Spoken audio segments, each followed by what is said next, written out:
Bonjour à tous, c'est Jean Leco sur sa chaîne YouTube. Aujourd'hui, nous allons parler du Danemark qui fournit à l'Ukraine des drones de détection de mines NOAA à ses corps dans le cadre d'un effort de déminage crucial. C'est le 14 juillet 2023 que le ministre ukrainien de la Défense a relayé un tweet du ministre norvégien de la Défense et du ministre danois de la Défense par intérim, Troels Lund Poulsen, annonçant la livraison de 6 drones anti-mines à ses corps à l'Ukraine dans le cadre d'un important programme d'aide d'une valeur de plus d'1 milliard d'euros.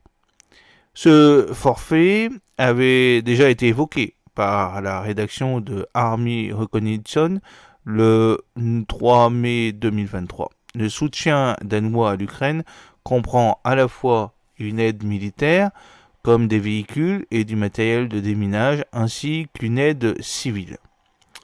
Alors qu'est-ce que c'est que le drone NOAA C'est un drone qui, grâce à son système de libération rapide modulaire, n'a pas de limite à la quantité de charge utile qui peut être utilisée, y compris des équipements tels que le Greensby, le Fritzly, le DJI, le LIDAR.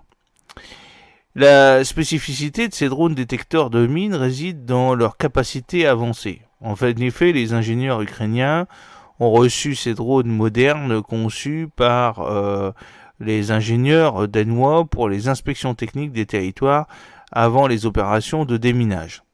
Ces drones utilisent la technologie de balayage pour détecter les anomalies dans le sol, les plans d'eau et à la surface, permettant ainsi aux sapeurs ukrainiens de surveiller à distance les territoires et identifier les emplacements d'objets explosifs.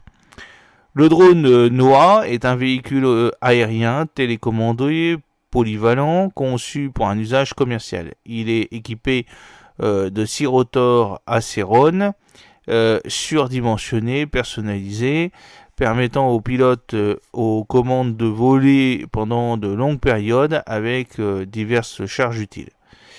Grâce à son système de libération rapide modulaire, il n'y a pas de limite à la quantité de charge utile pouvant être utilisée, y compris des équipements tels que Grimsby, Friendly, DJI et LIDAR. La flexibilité des options de batterie permet aux utilisateurs d'équilibrer le poids et la charge utile et de la batterie pour une efficacité de vol optimale. Pour assurer une utilisation efficace des drones, les démineurs ukrainiens ont suivi une formation au Danemark. Chaque équipe est composée de 2 membres, un pilote et un opérateur. Ils ont reçu une formation sur les composantes techniques du système de drone et ont pratiqué son fonctionnement dans des scénarios de terrain réels. Ces drones ont été demandés de toute urgence par l'Ukraine en raison de la préparation russe d'une contre-offensive en minant fortement les grandes parties du territoire.